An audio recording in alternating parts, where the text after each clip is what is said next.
and I'm really pleased to say hello on another episode of Don't Tell Me, Ask Me, and very, very excited to be joined with my very good friend and fellow practitioner, Alethea.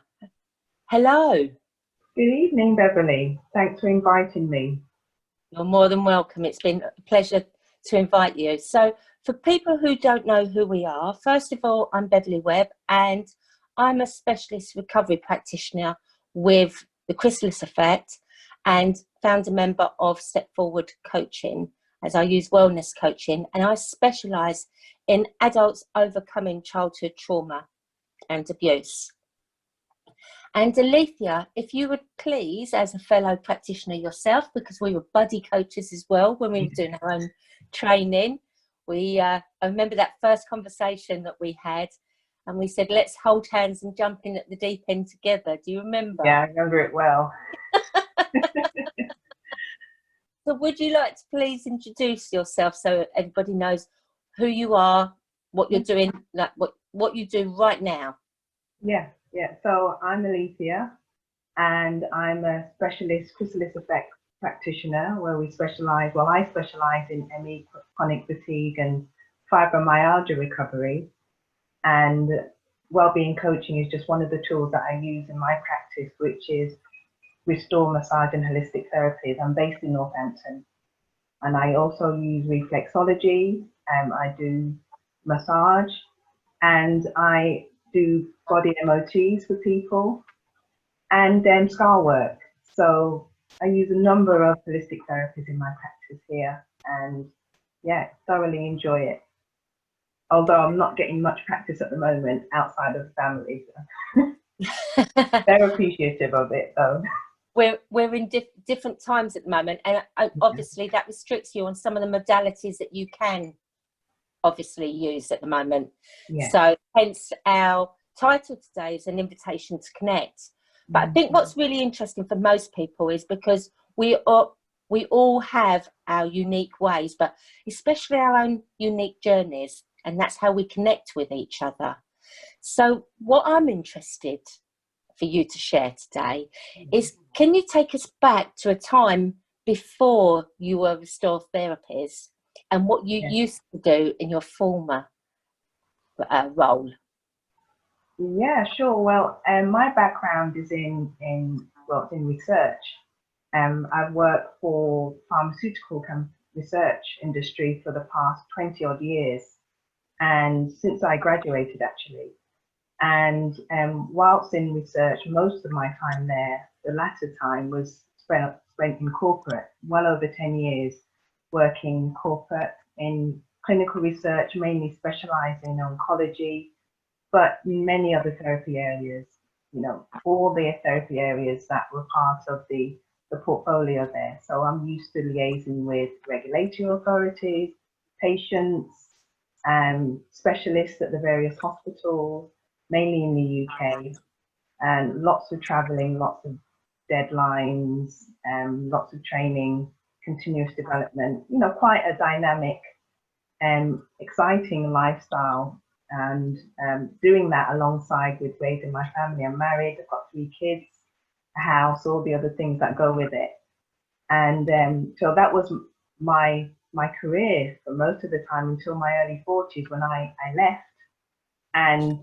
left corporate and started doing my holistic training, and starting with reflexology, and then ultimately I'm here now, a trained wellbeing coach, and with other things under my belt as well. So can I just take you back a bit, because we get so used to telling our stories sometimes that we forget to actually share the nuggets, because when you're in your corporate role, and you did that very well, and you worked for a pharmaceutical company. Yeah. What I'd like you to share now is those personal bits. What was it actually like for you? Because as we all know, we have any stage, in recovery, we don't actually recognize it because we don't know what we don't know.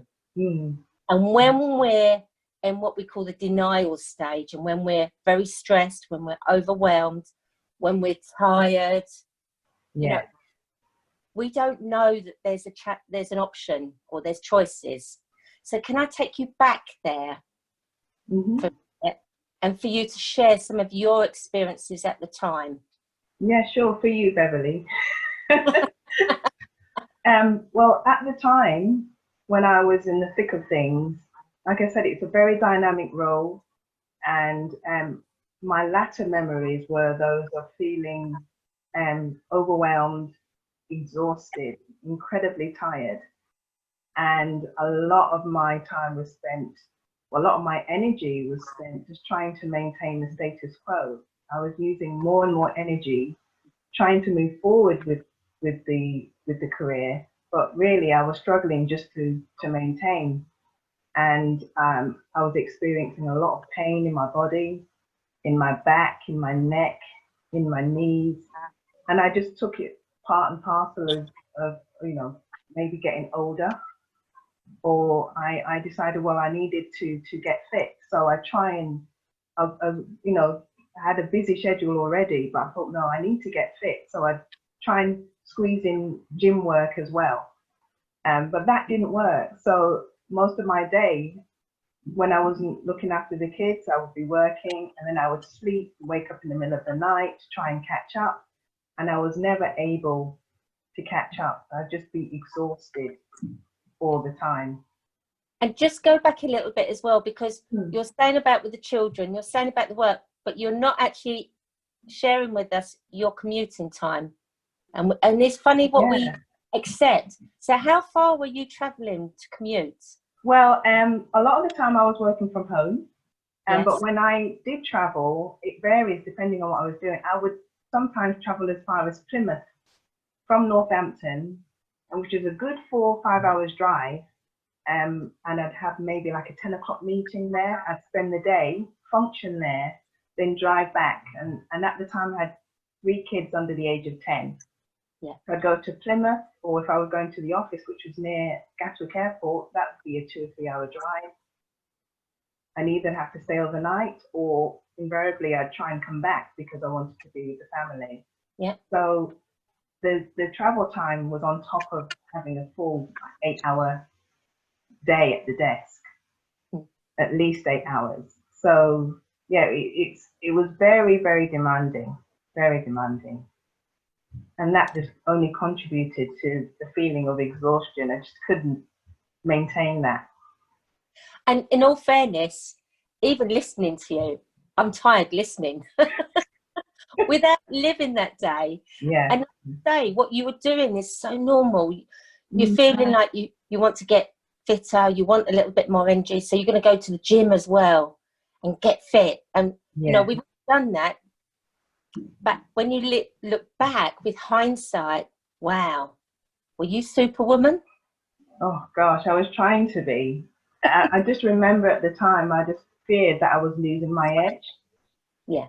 I used to pride myself on being a multitasker and doing things to a high standard, and I couldn't let standards drop. So I just neglected my health and really my family just to achieve something, and I couldn't put my finger on what this something was. Yeah. And it took some significant events in my family, in my life, for me to think, hang on, what am I doing here? Yeah. Yeah. So it was just a slow drip.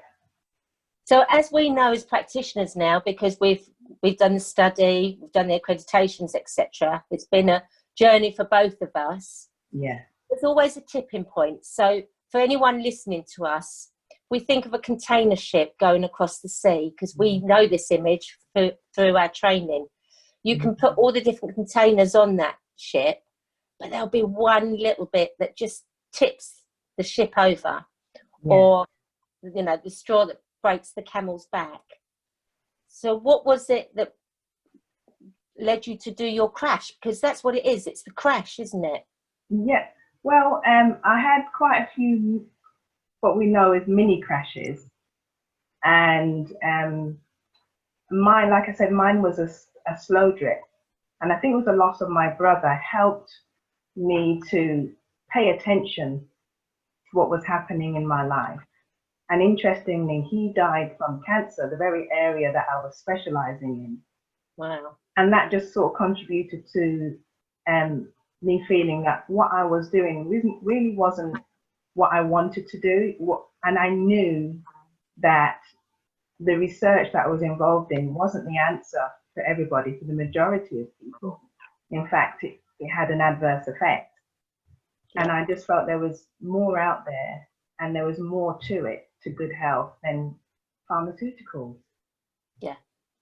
And it was really about looking at the whole of someone's life. And as we know from our training, various parts of your life need to be well in order for us to feel well within ourselves, physically, emotionally, environmentally.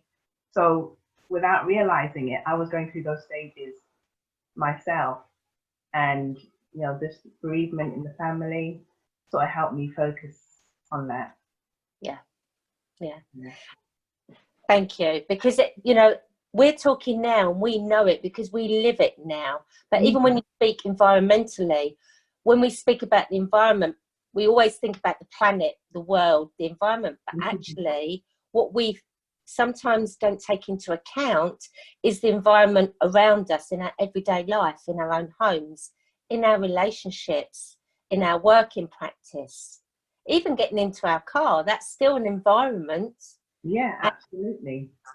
And if we're not doing it to the best or living to the best, it has an impact. Yeah. So, and we have ways of self-medicating, whether it be that, for you were trying to go to the gym more to keep going, to sort of numb, or in some ways try and improve what we're doing. Yeah. So you had your crash and you had all these pains, etc. So how did you find your way forward? What was the way you found to recover yourself? Well, at the time, like I said before, I didn't really focus on what I wanted. It was the various projects I was working on. And I just literally made the decision that, I don't know what my vision is for the future. I know it's not this. So I'm just going to take one step, and my intention is to do what I enjoy. That was the only thing I could hold on to at the time, was I've decided I'm going to do what I enjoy and see where it takes me. I'm not going to worry about whether it can pay the mortgage, anything like that. And I decided to do reflexology. That was my starting point. I'm going to do reflexology. For some reason, I was interested in it. I didn't know a lot about it. I knew it was supposed to be holistic, and I had barely understood what holistic meant at the time. And well, then it goes against your beliefs at that time. You were working in the biomedical world, pharmaceutical. So holistic, I mean, I remember being introduced to holistic, and it's like, that's a bit woo-woo. Yeah, exactly. But what is this holistic? But I was intrigued by it. Yeah. Because the so-called science, I mean, there's science in it as well, of course. And that when you look into it, it's very scientific. But at the time, my idea was just of labs and drugs. And I knew that didn't work in most of the cases that I was involved in. And there were incredible detrimental side effects. But I thought, well, I don't know where it's going to lead. This is the path I'm going to take. And it just mushroomed from there. It mushroomed into doing body work. So instead of being hands-off, working in offices with professors and consultants and with a team of people, I end up with hands-on, working with individuals on their individual journeys. And I really enjoyed that. And I thought, gosh, this is what I want to do. I want to enable people to move forward and improve their health in a very natural way. In a way that where they are in the driving seat and they decide, and they look at and decide what's right for them. And I found that I struggled with how massage and any other hands-on work would really fit into the broader picture. And what I found is that with working with people, with them taking the time to see me during a therapy session, for instance, if I'm doing a massage or reflexology, the conversations that we would have would be specifically focused on them, on their body. And it was unusual because they tended to be very busy people themselves.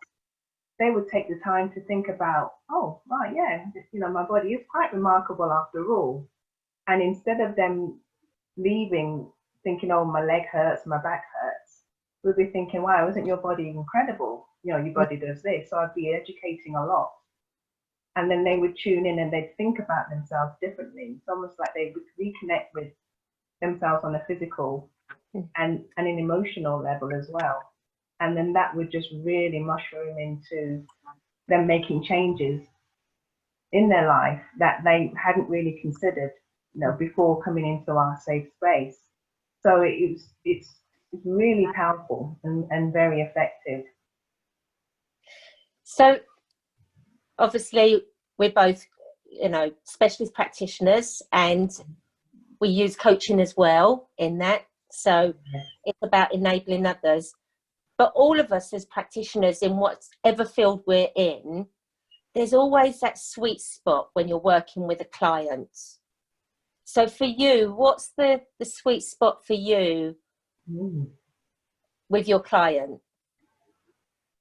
Oh, well, when I think about it, actually, I tend to be an advocate for my clients.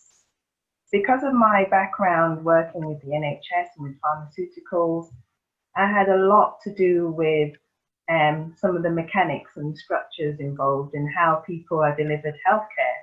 Yeah. And because they would be considered the major stakeholders for the pharmaceutical companies.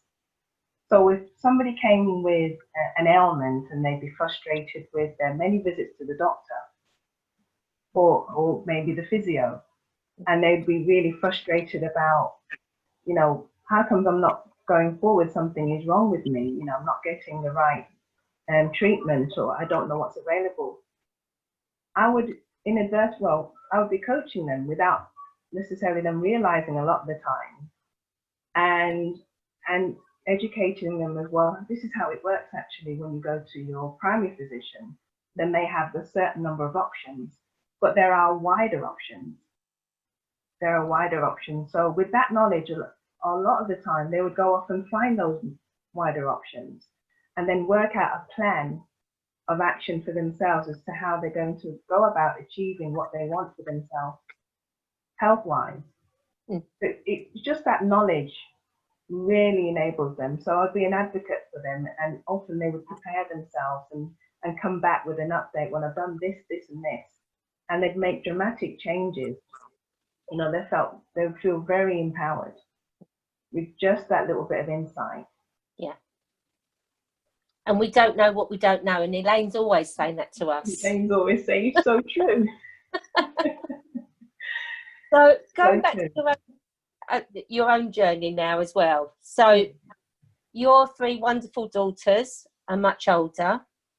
And what's the biggest lesson that you've learned about yourself from where you are now, from, you know, way back before you crashed? What's the one thing that you've learned, like the one piece of nuggeted information that you'd want to share with someone else, because you've been there, you know that? Wow. It sounds simple, but it's easier said than done. Often it's to be yourself. And I can see I've got 2 teenagers and 1 9-year-old, and the teenagers are at the stage of life where they're either deciding what to do at university or what to do after A levels. And they're getting so much information, so much advice from family members, from friends, what they should be doing. And as you know, we've learned from Elaine and others that you shouldn't should on yourself. That word should. Yeah. Got so much connotation Yeah. to it. So I felt really fortunate to have the knowledge to be able to have discussions with the girls and encourage them to trust themselves, to actually look inward on themselves and decide for themselves what they enjoy, what area they'd like to go into.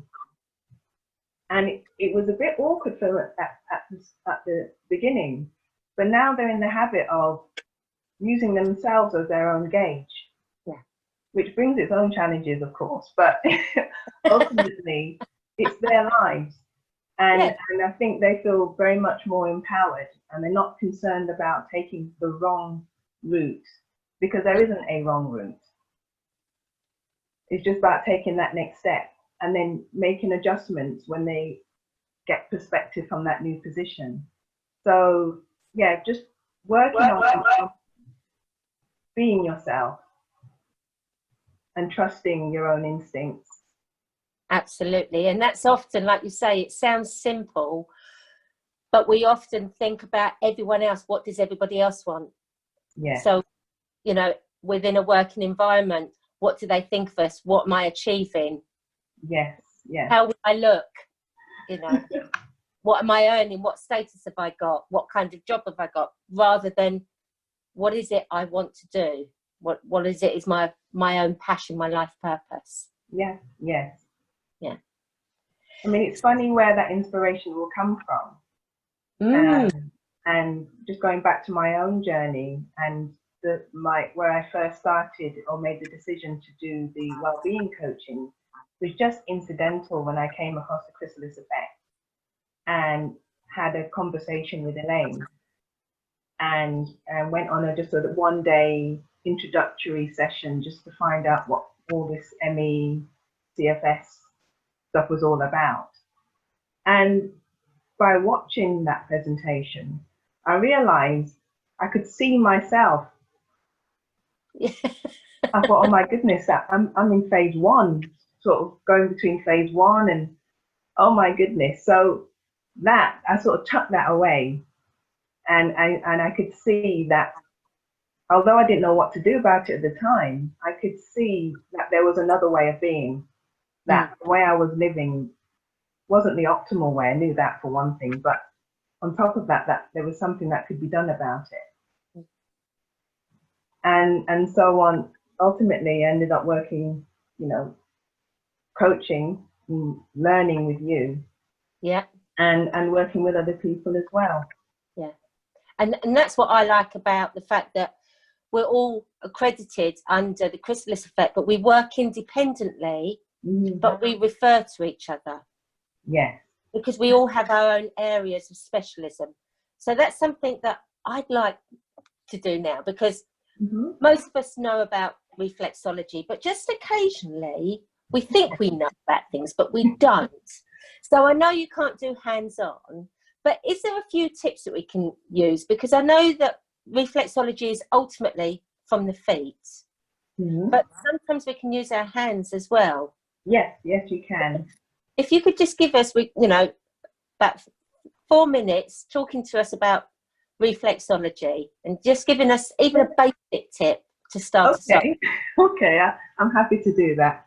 Well, reflexology, like I said, is a holistic therapy, and it's a hands-on therapy where you, as a practitioner, apply pressure to your hands, to your feet, or even to your head, your face or ears. Okay, I didn't know that. Yeah, and I primarily work with the hands and feet, and it's on the foundation, it's based on the foundation that, take your hand for instance, parts of your hand, specific parts of your hand correspond to parts of your body, organs or body systems, like your digestive system, your circulatory system. So every part of your body has a representative area or reflected and a part of your hand in this case. And by working the various parts of the hand, then that causes an effect in that corresponding part of the body. Okay. And that effect is one to balance, to normalize. Okay. And the reason why it's holistic, well, I think of it as holistic in two ways. Number one, it deals with the body as a whole. So in a session, you would cover the whole body and the various systems in that one session, which is usually about an hour. And also, I think of it as a way of supporting the body's own natural abilities for healing, because that's what our bodies are designed to do. They're specialists in looking after us. And by working the reflex points or doing reflexology, what we're doing is supporting that.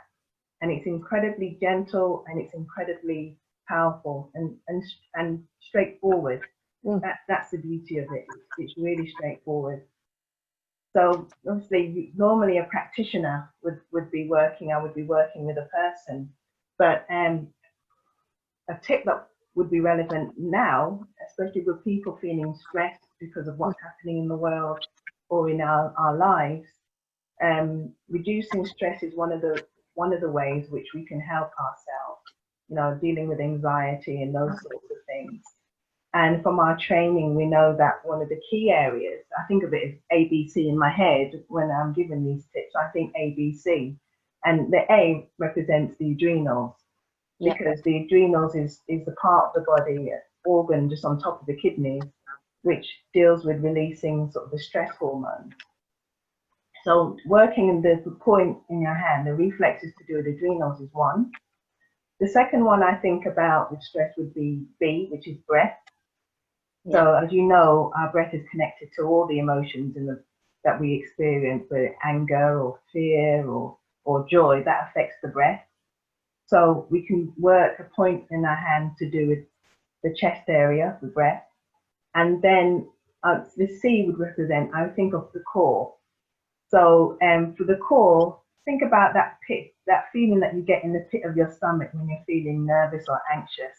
If I stitch up, it's just below the breastbone, just over your stomach, and that sort of middle of your body, and the solar plexus. Yes. So those would be three areas that I would often give clients things that they can work on themselves, on their hands, in between sessions. So to find the adrenals, if I use my hand here as an example, you can see these two fingers, there's a web in between. Yeah. And just at the point, like a V, if you imagine there's a V, at the bottom of the V, there would be about the point where the adrenals are. Now I'm going to ask something here, because people see I've got a bandage on. I had a bit of a run-in with a barbed wire fence. Oh, yes. So I can't do it on my left hand. So does it matter what hand we do it on? No. The adrenals, we've got two adrenal glands, so either hand is fine. Oh, and it won't matter if you do it on one side and not the other? No. Okay. But what I would tend to do is work on both. Yes. During the session, we tend to work on both sides of the body. So if that's the adrenal gland, obviously I've got my hand outstretched, but when you're working it, your hand would be relaxed. I've just stretched my hand out so you can see. So if you have any difficulty finding it, you can just relax your hand and find that spot, and you know you're there because it tends to feel a bit tender. Yeah, I was thinking that. I was making it up. It's like tender. Dramatic here. Yeah. So you can do little circles there, or you can just squeeze from the back and the front, because we are 3D creatures, aren't we? You can just squeeze, and you can do that by working the breath. So you can squeeze as you take a breath in, and then release. And you can do that maybe 2 or 3 times throughout the day. So squeeze and release maybe 2 or 3 times at different points in the day. And that will help to normalize, to balance those adrenal hormones, which are linked to stress. Yeah. And then here, the solar plexus is right in the middle of your hand. Yeah. About here, just below, this is the diaphragm. This is the chest area, and the diaphragm is sort of here. Yeah. So just below the diaphragm line, here is your solar plexus. Yeah. And again, I think because it's tender again. Yeah. So you can just do small circles in that area, just gentle compressions. Yeah. It doesn't have to be hard, because you don't want to hurt your thumb on the other hand. No. And you can use any finger, as long as you just get that point and just gently relax it. Yeah. And finally, for your breath across the chest, is to work the diaphragm line. So I'll use this finger so it's easy for me to demonstrate. Just gentle finger walking across there. Yeah. And you can even just stroke across there as well. Oh, that's,